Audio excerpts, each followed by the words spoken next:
Un espacio dirigido a la reflexión y análisis sobre el magisterio social de la Iglesia. Un panel de altura que discute la realidad actual guiado por los documentos magisteriales. Los expertos ya están listos para arrancar tu programa Iglesia, Estado y Sociedad. Saludos a nuestro público que se da siempre esa cita especial en este programa de Iglesia, Estado y Sociedad. Se presenta con ustedes el licenciado Fernando José Pacheco Valcourt. Aquí, del mismo modo, agradezco la presencia de una gran invitada, que es la licenciada Jessica Meléndez de DOS, que va a estar acompañándonos, trabajando un tema muy importante para nuestro Puerto Rico y sobre todo nuestra juventud. Debo señalar que excuso a mi compañero copiloto, el licenciado Israel Santiago, que está atendiendo unas actividades muy importantes. Así que nada, para la próxima ocasión estará con nosotros, nuestras oraciones y acompañamiento con Israel. Pues básicamente vamos a estar aquí hoy analizando el tema de la justicia juvenil.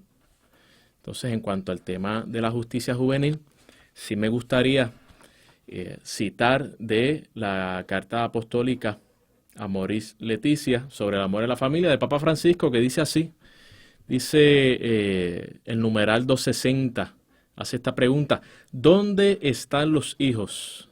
Y procedo a leer.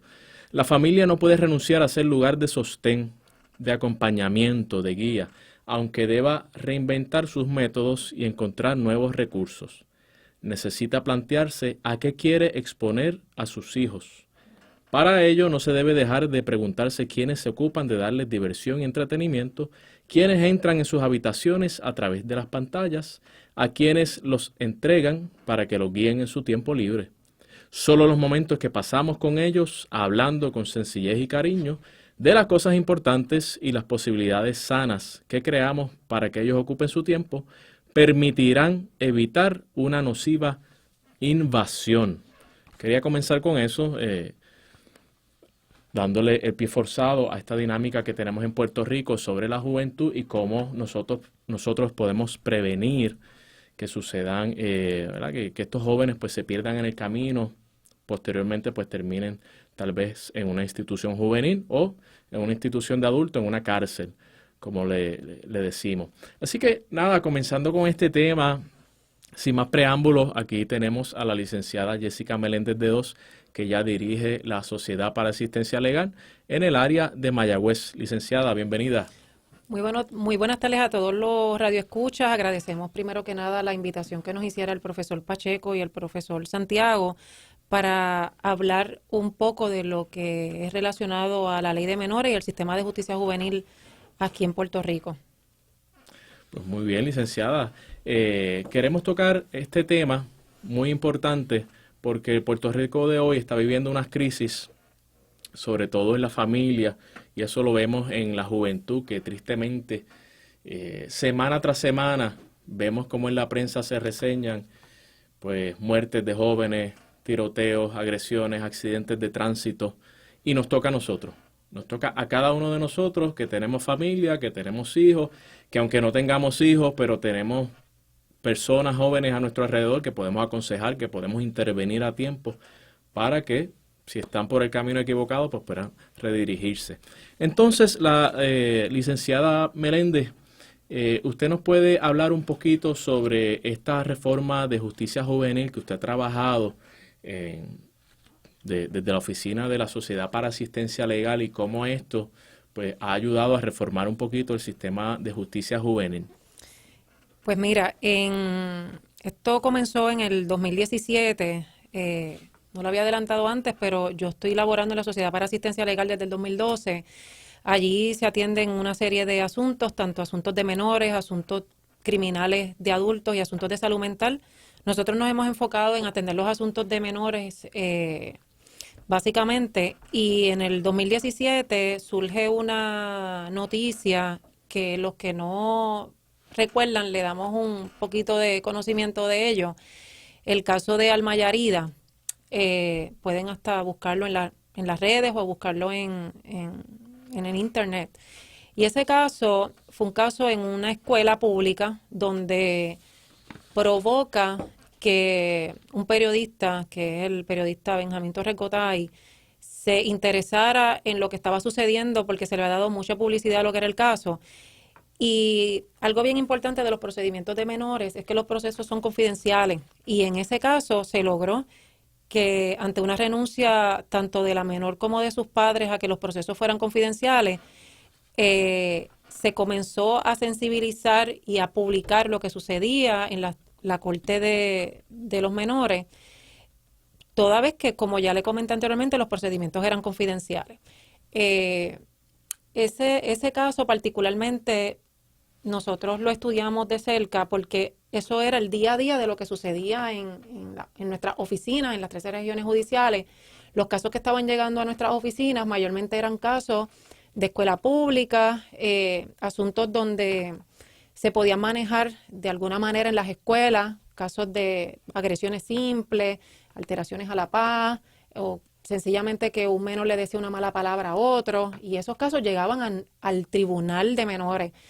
Y comenzar a institucionalizar a un menor en un procedimiento, porque los que no lo conocen, el procedimiento de menores es bien similar al procedimiento criminal de adultos, es llevar al menor muchas veces a que es el que vamos a ver posteriormente en el procedimiento criminal de adultos, en el procedimiento criminal de adultos.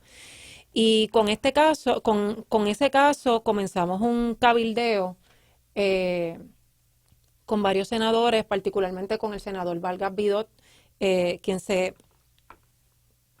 quien quiso en comenzar un borrador para reformar el sistema de justicia juvenil. Ok, y en cuanto a esa particular, licenciada, cuando usted dice para nuestro público, institucionalizar a los jóvenes, ¿a qué nos referimos con eso? Eso básicamente es cuando el menor ya al entrar en contacto con el sistema de menores, el sistema de justicia juvenil, entrar ya a lo que es el tribunal, conocer el juez, conocer que va a haber un abogado, conocer que hay un fiscal, comienzan temerosos, pero ya cuando ya ellos van acostumbrándose al sistema, pues ya para ellos, como dicen por ahí, le perdemos el respeto. Uh-huh. Y ya ellos saben que si entran al tribunal de menores, pues probablemente me den un regaño, me den una probatoria, que es una libertad condicional. Ya ellos le van perdiendo lo que es probablemente ese respeto, no todos, porque hay casos y hay casos. Tenemos que distinguir eso, que las circunstancias particulares de cada caso es distinta a todos los demás, pero ya tenemos menores que van conociendo ya cómo se va trabajando el sistema y esos menores ya de una falta de una agresión que ocurrió en la escuela, lo llevaron al tribunal, ya después lo vemos con otras faltas mucho más graves. Muy bien, muy bien. Y en cuanto a esta reforma que usted menciona que se estuvo trabajando, porque vieron que obviamente pues casos de niños donde pues se decían palabras soeces o tenían una conducta equivocada, pues en vez de las escuelas atenderlas, pues los referían, yo digo, ¿verdad?, que se lavan las manos, los referían directamente al tribunal, donde no necesariamente se tiene la pericia ni se tienen las circunstancias para atender cuestiones de menores de 8, 9, 10 años, ¿no? Entonces, en cuanto a esta reforma de justicia juvenil que se está implementando ya hace unos años en Puerto Rico y que la universidad junto con la Sociedad para Asistencia Legal pues fueron pioneros ahí trabajando esos asuntos, y es importante decirlo porque a veces no se conocen esas reformas importantes, a veces nos mantenemos en la crisis, pero las crisis las estamos atendiendo personas responsables como ustedes allá, el público que nos escucha y nosotros, así que del mismo modo hay que hablar sobre las cosas positivas que están surgiendo. Entonces, en cuanto a esta reforma, licenciada, ¿usted puede explicarnos un poquito de la jurisdicción del Tribunal de Menores, cómo era antes, cómo es ahora? Sí, antes que estemos ahí, agradezco que lo haya comentado sobre los 12 pioneros. Nosotros lo llamamos los 12 pioneros. Los 12 pioneros. Esto comenzó con un pro bono aquí de justicia juvenil y ayudaron a realizar los borradores de esta ley que finalmente fue aprobada el 28 de junio del 2022 y se comenzó en el 2017, en el 2017 el cabildeo. Pues mira, la jurisdicción del Tribunal de Menores anterior a la reforma era de menores de edad. Y cuando yo le digo menores de edad, es que podía ser cualquier menor. Teníamos menores de 5 años, 6 años, 7 años, De 13 5 años. años. Eso Wow. es así. Por situaciones que ocurrían en la escuela, que cuando llegaban ya al tribunal, nosotros siempre nos hacíamos la pregunta si era necesario tener un menor de edad de 5, 6, 7 años exponiéndolo al tribunal de menores. Y esas eran las primeras preguntas que nosotros nos hacíamos, lo que nos llevó a realizar el perfil del menor que nosotros representamos en la Sociedad para Asistencia Legal.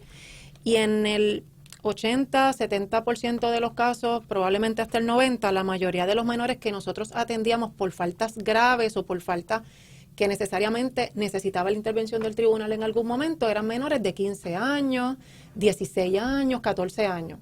Y conforme a esta reforma de justicia juvenil, se mueve a los senadores para que establezcan dentro de estos proyectos de ley que eventualmente se aprobó, es la edad de 13 años. O sea que actualmente solamente pueden ser procesados en el Tribunal de Menores de edad de 13 años hasta los 17 años.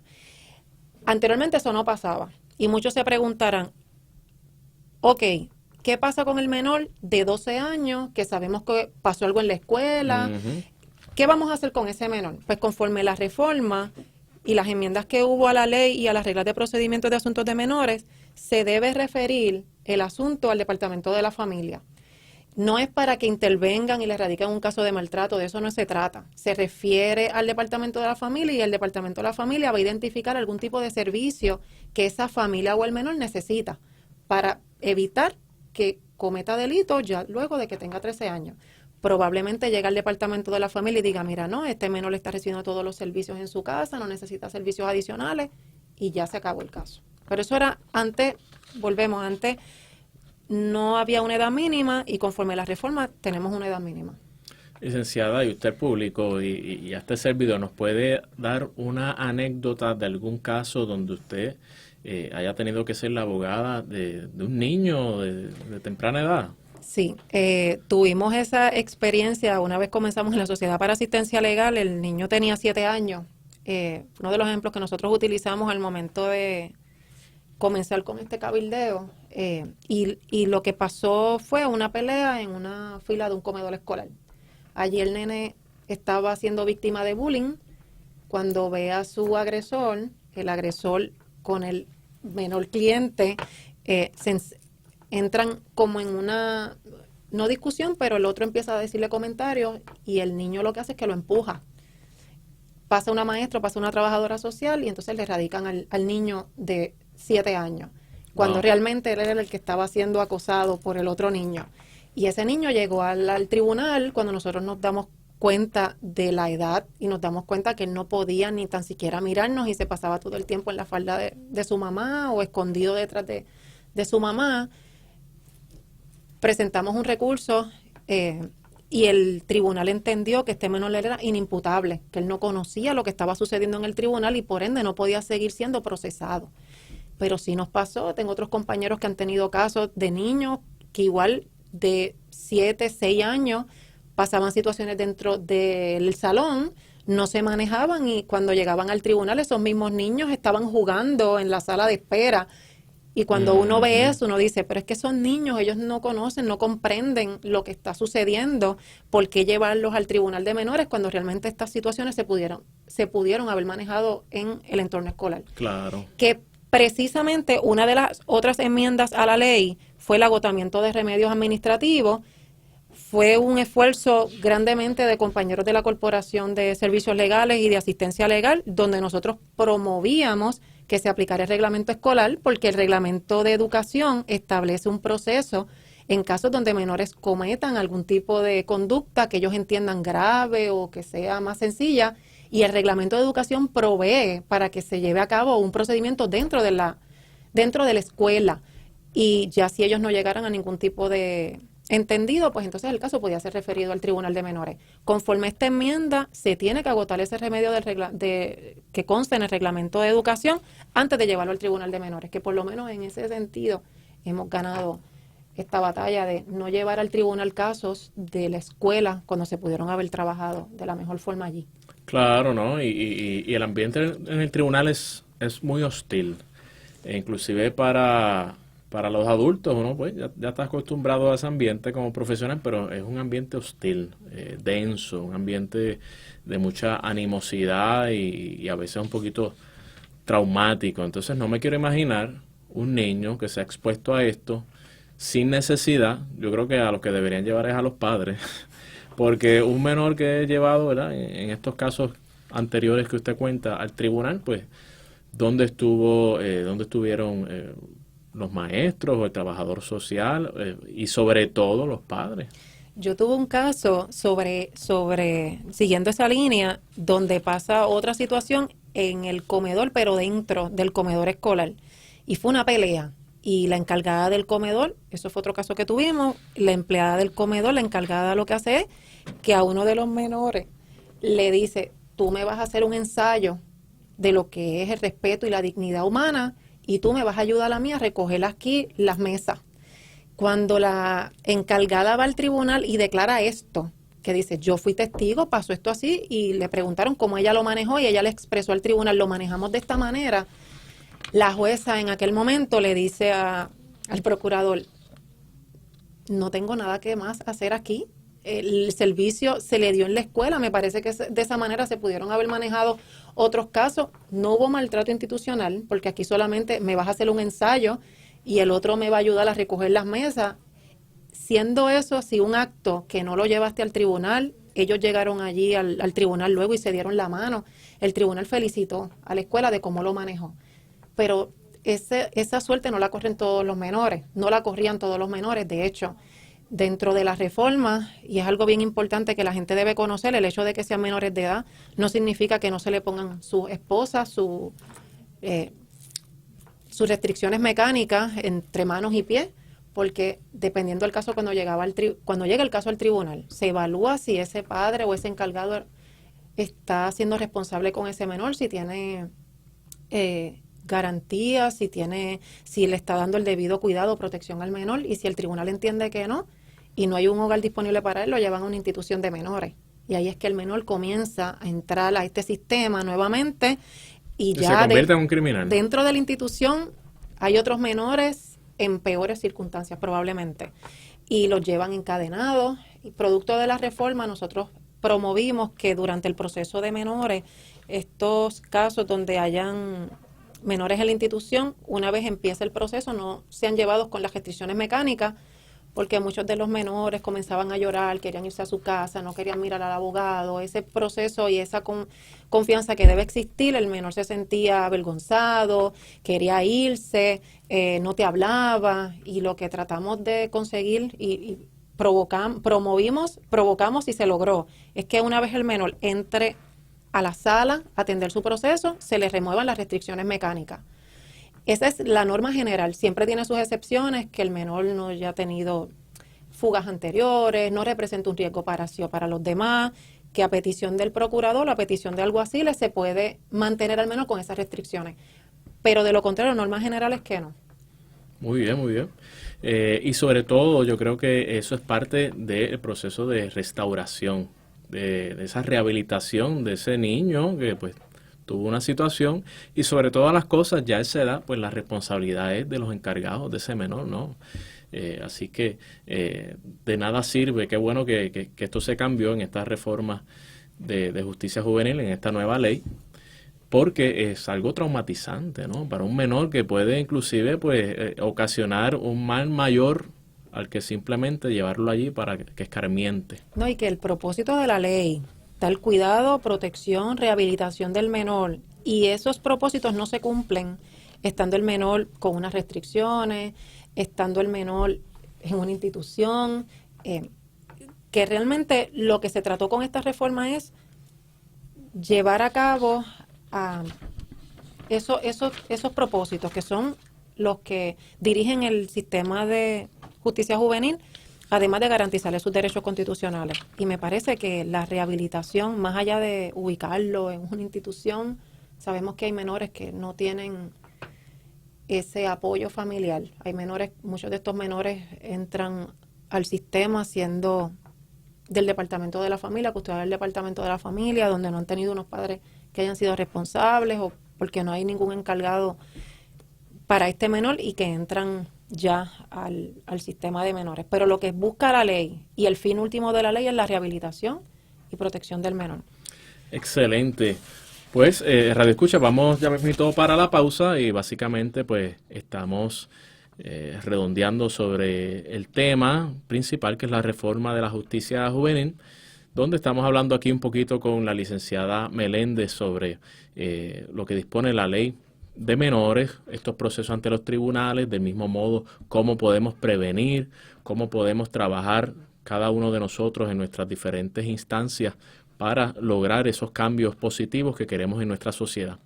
Así que cuando regresemos de la pausa me gustaría tocar ya más a profundidad, luego de hablar de las reformas, los detalles más importantes que disponen esta ley de menores, esta nueva ley de menores, que valga aclarar que la Católica es pionera junto con la Sociedad de Asistencia Legal en trabajar estas reformas de justicia juvenil. Así que vámonos a la pausa. Iglesia, Estado y Sociedad. Hoy. Bienvenidos al segundo segmento de su programa Iglesia, Estado y Sociedad. Y en el segmento anterior estuvimos hablando de la nueva ley de menores. Estuvimos discutiendo aquí este tema tan interesante con la licenciada Jessica Meléndez, que ya dirige la Sociedad para Asistencia Legal en Mayagüez. Estuvimos también hablando sobre este tema tan abarcador, exhortando al público en cómo pueden involucrarse en todas estas dinámicas donde hay menores, porque nos toca a cada uno de nosotros trabajar con nuestros menores, trabajar con la juventud, para forjar ese Puerto Rico mejor que todos queremos. Y me gustaría citar por aquí el numeral 259 de Amoris Leticia, que Papa Francisco dice así: a los padres siempre inciden en el desarrollo moral de sus hijos, para bien o para mal. Por consiguiente, lo más adecuado es que acepten esta función inevitable y la realicen de un modo consciente, entusiasta, razonable y apropiado. Nos toca a todos. Así que no estemos mirando tanto al gobierno, ni que las responsabilidades del Departamento de la Familia o las agencias de gobierno sí tienen su responsabilidad, pero cada uno de nosotros tiene que trabajar con lo que tiene a su alrededor. Así que, preguntándole aquí a la licenciada Jessica Meléndez, ya nosotros hemos hablado un poquito de la ley de menores y quisiera recapitular al público ¿por qué es importante que el público conozca estos procedimientos de la ley de menores? Me parece un tema sumamente necesario e importante tocar y que los radioescuchas conozcan, toda vez que la prensa se ha encargado de, en muchas ocasiones, de expresar lo que sucede en algunos casos, si no la mayoría, de la manera en que se lo pueda decir las agencias del gobierno del área de seguridad, y no son necesariamente igual a cuando uno lo ve en los tribunales, y es bien importante que el público conozca cómo se dan estos procesos en los tribunales, por qué los menores han estado delinquiendo, qué es lo que, como bien dice el profesor, nosotros conocer qué nosotros como sociedad podemos hacer para cambiar este sistema, y me parece que con esto de la reforma dimos un paso. Pero esto es un paso dentro de muchos que nosotros como sociedad podemos hacer. Está la ley, está la agencia, pero me parece bien importante que la comunidad se involucre en lo que es los procedimientos, qué nosotros podemos hacer para ayudar a estos menores, qué nosotros podemos hacer para ayudar a estas familias que están necesitando servicios y que están provocando que los menores incurran en conducta delictiva. Se pueden hacer tantas cosas, se pueden hacer talleres de baloncesto, se pueden hacer muchas dinámicas en las que involucren a los menores y sacarle esos líderes que hay en ellos en pro y en bienestar de toda la sociedad. Hay que ocupar mucho a los niños, a los jóvenes, hay que ocuparlos en cosas positivas porque si no se nos pierden. Se nos pierden en los dispositivos, se nos pierden en la calle, se nos pierden en diferentes dinámicas donde tal vez nosotros no le dimos ese espacio, ese tiempo. y se nos fueron por ahí, luego se convierten tristemente en personas antisociales, criminales, y vemos los resultados todos los días en los semanarios del país. Y es algo que nos debe conmover, es algo que no debemos normalizar, como que pues esas son las noticias del día a día. Pues no, a mí me conmueve, tengo que ver el periódico, a veces no quisiera ni mirarlo porque a veces causa un poco de ansiedad, pero hay que mirar las realidades para nosotros de ahí partir y trabajar, ¿no? Yo tengo hijos, la licenciada también, yo trato de día a día, uno no es perfecto, pero poner su granito de arena del mismo modo con otros niños que veo. Por ejemplo, veo un niño corriendo bicicleta en horas de estudio, y yo lo vi, pues me toca a mí acercarme ahí y tal vez intervenir o dar un consejo de alguna manera. A veces se menciona por ahí que los trapitos sucios los lavamos en casa, pero los trapitos sucios yo digo que los lavamos juntos. Eso de lavarlos en casa, ya eso se quedó en el pasado. Por lavarlos en casa es que hubo tanta secretividad de situaciones, y por eso es que ahora vemos cómo estas crisis están explotando a nivel regional y a nivel del mundo entero. Nada, pues continuando aquí, hablando de esta reforma de la ley de menores, que está muy interesante, me gustaría hablar un poquito del proceso de mediación y cómo la ley cambió de una manera positiva. ¿Qué es el proceso de mediación en la ley de menores, licenciada? El proceso de mediación está siendo trabajado por la Oficina de Mediación de Conflictos de los Tribunales de Justicia en las regiones judiciales.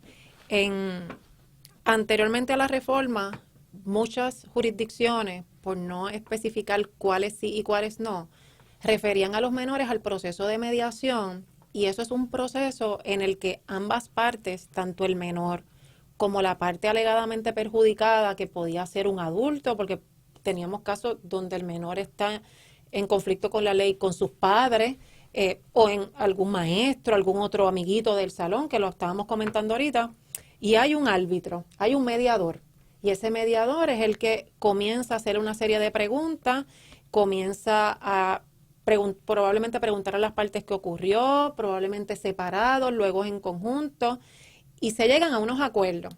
Hay muchas ocasiones que las partes deciden, queremos resolver esto de la mejor manera, vamos a llevarlo a mediación, tú no intervienes conmigo, ya tú no me vas a decir malas palabras. Eso lo establecerá la mediadora o el mediador en ese caso, y ellos firman un tipo de contrato. Yo me comprometo a esto, tú te comprometes a esto otro, y ese proceso es confidencial. Nosotros no tenemos conocimiento, las partes, digo yo, el abogado, el procurador, el tribunal, ¿cuáles fueron esos acuerdos? O sea, por ejemplo, perdón que interrumpa, licenciada, sí. Para ponerle un poquito de color a esto. Yo soy menor de 13 años, empujé a otro menor y lo agredí. Entonces, pues vamos al tribunal. El tribunal me puede referir al proceso de mediación. Sí. Y en el proceso de mediación, pues yo, menor de 13 años, pues firmo un acuerdo con ese otro menor de 13 años y dice, pues ya no te voy a empujar más. Por ejemplo. Es un ejemplo. Hacemos un contrato, ¿verdad? Más detallado y con más profundidad, pero entonces ese documento se queda de manera confidencial y la mediadora o el mediador le notifica al tribunal. Las partes comparecieron ante mí, se logró la mediación, no hay problema. Y el tribunal acoge esos acuerdos, aunque son confidenciales, pero acoge esas expresiones de la mediadora y el caso se archiva. Ya el menor no tendría ningún tipo de alegación, se dan la mano y se van para su casa. Dependiendo de la jurisdicción, el juez puede preguntarle al menor, ¿estás conforme con lo que sucedió? Al alegado perjudicado o a la parte alegadamente perjudicada. ¿Estás conforme? Sí, estoy conforme. Nos ha tocado casos donde el juez comienza a preguntar y le dice, miren, yo me siento todavía así, que no se supone que pase, porque para eso estuvo la mediadora. Pero es bien favorable, porque aunque tocó el tema y dio el ejemplo de un empujón, primero que nada yo verificaría como abogado si se agotaron los remedios administrativos en la escuela, porque conforme las reformas tienen que agotar ese remedio. Suponiendo que agotaron ese remedio y que no hay manera de resolverlo conforme al reglamento de educación, pues podemos ir al tribunal y allí en el tribunal referirlos a mediación. Son faltas que son menos graves, son faltas que son simples, una agresión, una alteración a la paz, Aquí no estamos hablando de casos graves, de que hubo una agresión y fue al hospital y estuvo hospitalizado 5 días, 6 días. Estamos hablando de casos, vamos, todos los casos son importantes, pero casos de menor, Cosas más simples. Cosas más simples, Ujú. cosas más simples. O sea, que una agresión agravada, No, mutilante, ¿verdad? no aplica para una mediación. Ya entonces ese menor de 13 años más, entre 13 y 17 años, tendría que ir al proceso Regular, ordinario ante un juez Eso es o así. una jueza. Eso es así. Muy bien. Y entonces este proceso de mediación lo vino a afincar o a darle un poquito más de peso la reforma. La reforma, porque lo que le estaba comentando es que anteriormente habían tribunales que lo aceptaban y referían los menores a mediación sin ningún problema, pero habían tribunales que expresaban que la ley no lo contemplaba, que la ley que está relacionada a la mediación no contemplaba aceptar casos de menores.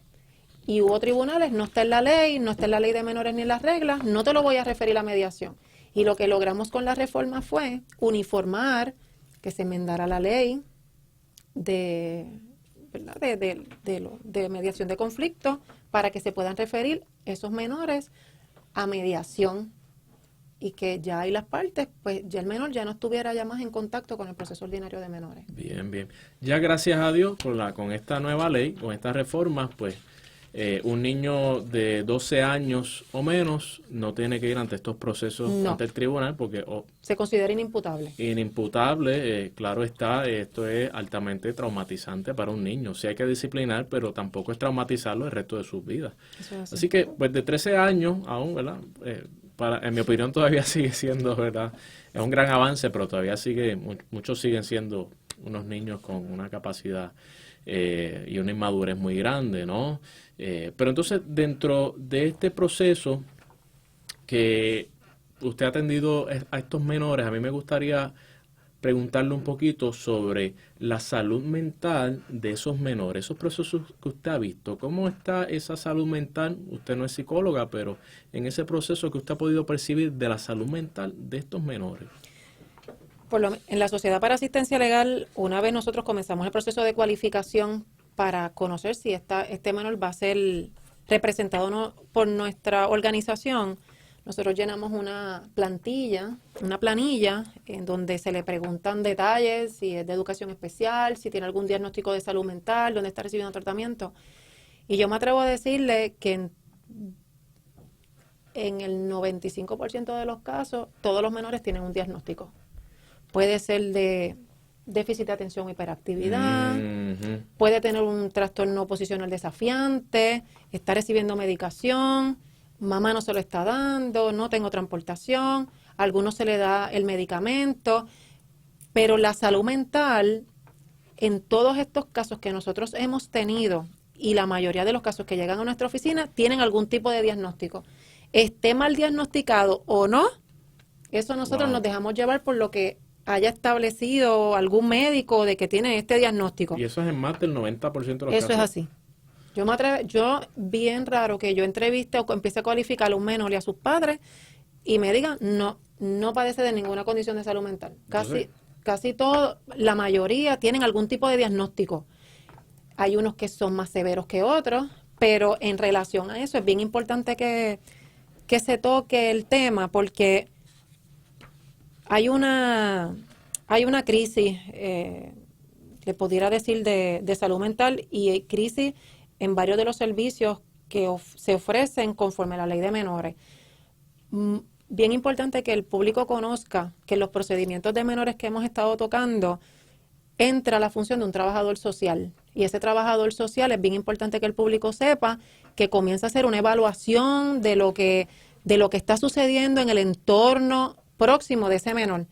Y si ese trabajador social identifica que mamá o papá o encargado está siendo irresponsable con el tratamiento del menor, no lo lleva a la escuela, no lo está llevando al médico, el menor no lo respeta, no se está tomando la medicación, el menor pudiera ser sacado de su hogar y llevado a otra institución que pudiera ser un hogar del departamento de la familia, pero no estamos hablando de un hogar donde esté una familia perfecta.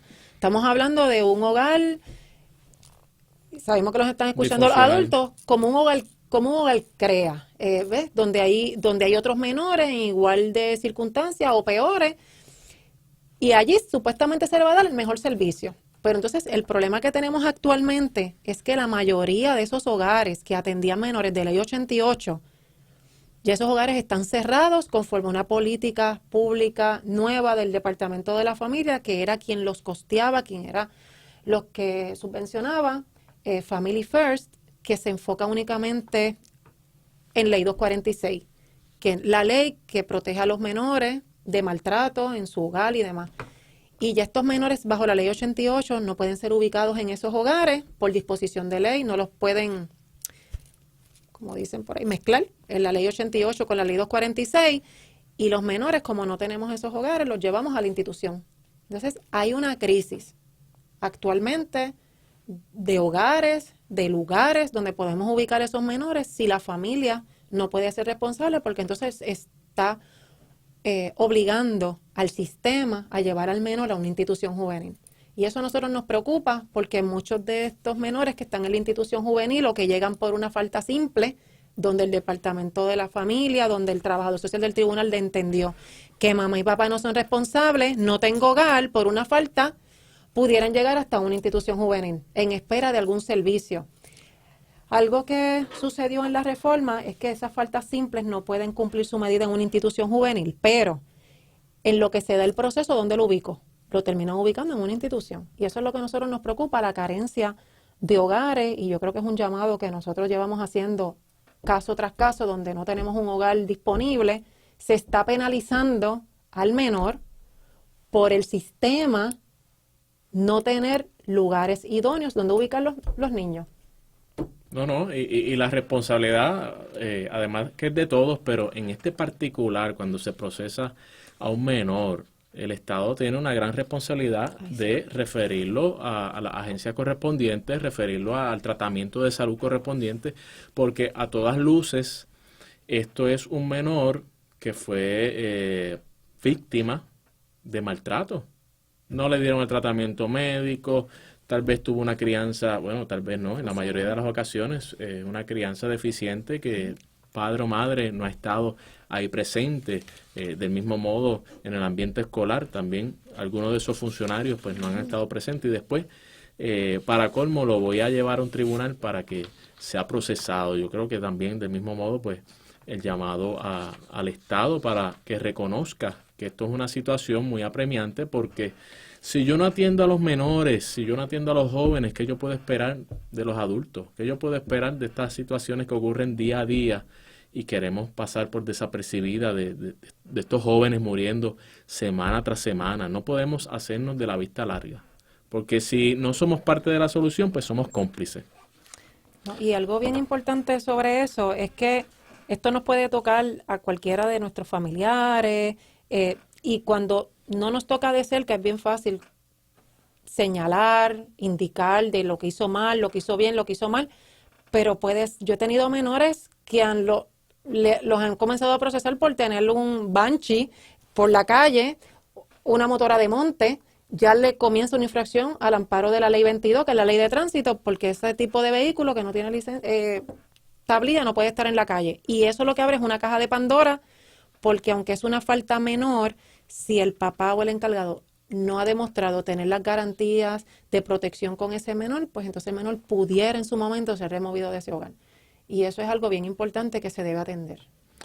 Mire, y criar a un menor es fascinante, es una gran responsabilidad y un reto, así que tenemos un gran llamado ahí. Ya concluyendo, licenciada, me gustaría terminar, nos quedan unos minutitos, hablando de lo que significa el confinamiento en solitario que dispone la ley o que disponía la ley de menores y lo que logramos ahora con esta reforma.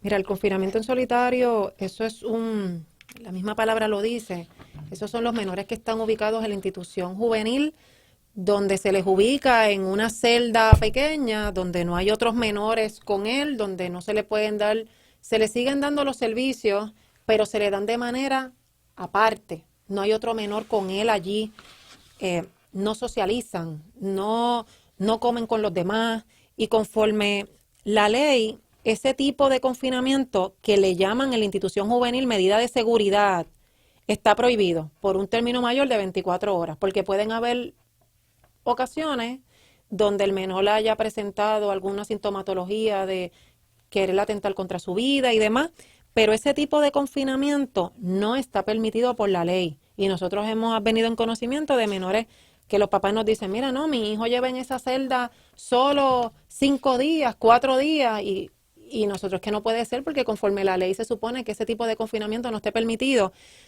Y en adultos se pudiera dar, eso es ahora. Está sucediendo. Ha sucedido, conforme que nos haya tocado de algún cliente, si identificamos uno, después se nos explicó lo que estaba sucediendo, pero no está permitido por la ley. Nosotros levantamos bandera sobre eso y ya luego ya el menor ya lo habían sacado del confinamiento, pero institución juvenil no le llama confinamiento en solitario, ellos le llaman una medida de seguridad. Pero es lo mismo, claro. Es lo mismo y no está permitido. Y además del confinamiento, el gas pimienta que utilizan, pepper spray, que utilizan en la institución de adultos, tampoco está permitido en las instituciones de menores, porque también se estaba utilizando para, en ocasiones donde habían situaciones que impedía que el oficial de custodia pudiera tener el control de los menores, tiraban gas pimienta. Ya conforme esta ley, pues no se pudo utilizar el gas pimienta, se pudiera considerar un tipo de maltrato institucional. Wow, es un tema muy abarcador, sí, muy interesante, licenciada. Agradecemos su tiempo que nos haya podido dedicar en este ratito. Sé que el público también lo agradece. Vemos como estas situaciones que en ocasiones no se traen a la luz pública, pues son muy importantes para nosotros reconocer lo que está sucediendo con nuestra juventud. Tenemos el llamado a ser valientes, tenemos el llamado a involucrarnos, tenemos el llamado y esa asignación a día ser parte de este cambio para un mundo mejor, que es posible.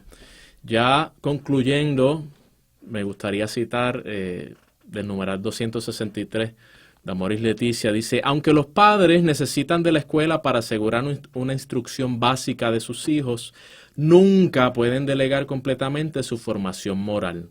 El desarrollo afectivo y ético de una persona requiere de una experiencia fundamental: creer que los propios padres son dignos de confianza. Así que espero que haya sido de su agrado este tema. Seguimos discutiendo próximamente temas de gran interés con grandes panelistas.